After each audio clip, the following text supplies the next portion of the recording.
کوشش کریں کہ اختلافی مسائل سے بچیں اور اس میں جھگڑے نہیں اور اس کو بہت ایشو نہیں بنائیں. خاص طور پر ہمارے ہاں جس موضوع پہ بہت رمضان میں جھگڑا ہوتا ہے وہ تراویح کی تعداد ہے. اس میں آپ لوگوں کو ان کی سہولت پہ چھوڑ دیں، ان کا پیچھا نہ کریں کہ وہ اتنی پڑھیں یا اتنی پڑھیں. یہ ایسی چیزیں نہیں ہیں کہ جس پر ہم آپس میں دل برے کریں اور مسلمانوں کی اجتماعیت میں خلل آئے اور ایک دوسرے پر حرف اٹھائیں، کیونکہ یہ تقویٰ کے خلاف ہے. کیوں کہا گیا کہ جو کوئی روزے میں ہو تو اسے کیا کرنا چاہیے؟ اسے شور شرابے اور لڑائی جھگڑے سے پرہیز کرنا چاہیے. اور اگر کوئی اس سے لڑنے جھگڑنے کو آئے تو فَلْيَقُلْ إِنِّ امْرُؤٌ صَائِمٌ، کہ میں تو روزے سے ہوں، میں تو اس پہ بحث نہیں کر سکتا، میں جھگڑا نہیں کر سکتا، جو تمہارا دل چاہتا ہے وہ تم کر سکتے ہو. بنیادی طور پر جو نبی صلی اللہ علیہ وسلم کی سنت سے جو چیز ثابت ہے کہ رمضان اور غیر رمضان میں آپ جو تھے وہ 8 رکعت پڑھتے تھے، لیکن زیادہ نفلوں کے اوپر کوئی قید نہیں. اگر کوئی 20 پڑھتا ہے یا آپ کسی مسجد میں پڑھتے ہیں اور وہاں 20 میں قرآن پاک کا سپارہ پورا ہو تو سپارے کو پورا کیجیے، اور اس میں 20 پڑھنے میں حرج نہیں ہے، اس کو 20 تک پڑھ جائیے.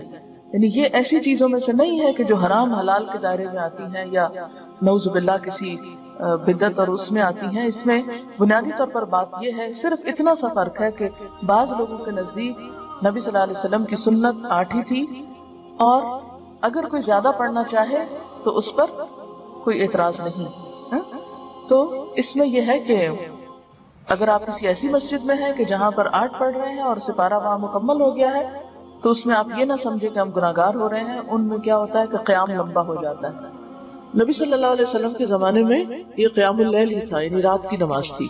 اور تراویح اس لیے کہتے ہیں کہ جب حضرت عمر رضی اللہ عنہ نے اس کی باقاعدہ جماعت کا آغاز کیا تو پھر 4 رکعت کے بعد لوگ تھوڑا سا آرام کرتے تھے. آرام سے مراد یہ کہ تھوڑا سانس لیتے، پھر اس کے بعد 4 اور پھر 4، تو اس لیے اس کا نام تراویح پڑا، یعنی وہ نماز جو تھوڑے تھوڑے وقفوں کے ساتھ ادا کی جاتی ہے. اور یہ نبی صلی اللہ علیہ وسلم کے قول اور فعل دونوں سے ثابت ہے. آپ اپنے صحابہ کو قیام رمضان کی ترغیب دیتے. تراویح جماعت کے ساتھ پڑھنا زیادہ افضل ہے. آپ نے اپنے گھر والوں اور بیویوں کو بھی تراویح کی جماعت میں شریک کیا اور طویل قیام کیا، خصوصاً آخری عشرے میں رات کے قیام کے لیے جگایا.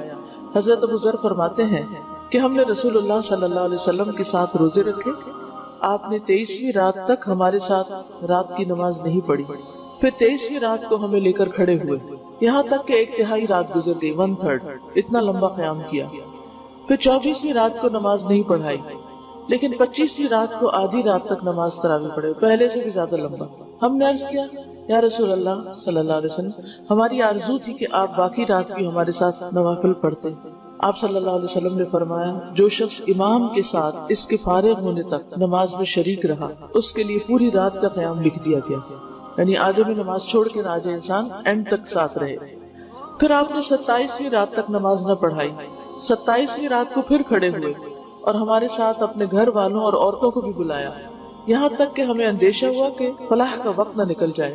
راوی کہتے ہیں میں نے ابو ذر سے پوچھا فلاح کیا ہے تو انہوں نے کہا سحری کا وقت. یعنی اس سے اندازہ لگا سکتے ہیں کہ اس نماز کا پھر کتنا وقت ہو سکتا ہے. یعنی آپ نے 1/3 رات بھی قیام کیا، آدھی رات بھی کیا، اور تقریباً سحری کا وقت ختم ہونے تک بھی کیا. اسی لیے آپ دیکھیں کہ 27ویں رات کو عموماً بعض اوقات لوگ ساری رات قیام کرتے ہیں. اب یہ جو آپ صلی اللہ علیہ وسلم کا طرز عمل ہے، اس سے ہمیں پتہ چلتا ہے کہ یہ نماز پڑھی جانی چاہیے. یہ نماز جماعت سے کرنے میں بھی کوئی حرج نہیں، اور اس نماز میں عورتوں کی شرکت پر بھی کوئی پابندی نہیں، وہ بھی شریک ہو سکتے ہیں. آپ صلی اللہ علیہ وسلم نے ہر روز کیوں نہیں پڑھائی؟ اس ڈر سے کہ کہیں امت پر فرض نہ ہو جائے. تراویح سے پہلے ان آیات کا ترجمہ پڑھ کر جائیں جو امام پڑھنے جا رہا ہے، یعنی جو سپارہ ہو اگلے دن کا اس کو ذرا ایک دفعہ دیکھ لیں کہ کیا آج پڑھا جائے گا، تاکہ خشوع و خضوع قائم رہے. نمازوں میں صرف نوافل کی تعداد پر نہیں بلکہ دل کی کیفیت اور خشوع پر بھی خاص توجہ دیں. یعنی صرف نمبر آف رکعت کے اوپر نہیں جائیں بلکہ یہ بھی دیکھیں کہ ان کی کوالٹی کیا ہے. کیونکہ نبی صلی اللہ علیہ وسلم رمضان اور رمضان کے علاوہ 8 رکعت پڑھتے تھے. حضرت عائشہ کہتی ہے تم نہیں جانتے کہ ان کا طول اور ان کا حسن کیا تھا، یعنی وہ رکعتیں کتنی خوبصورت اور کتنی لمبی ہوتی تھی.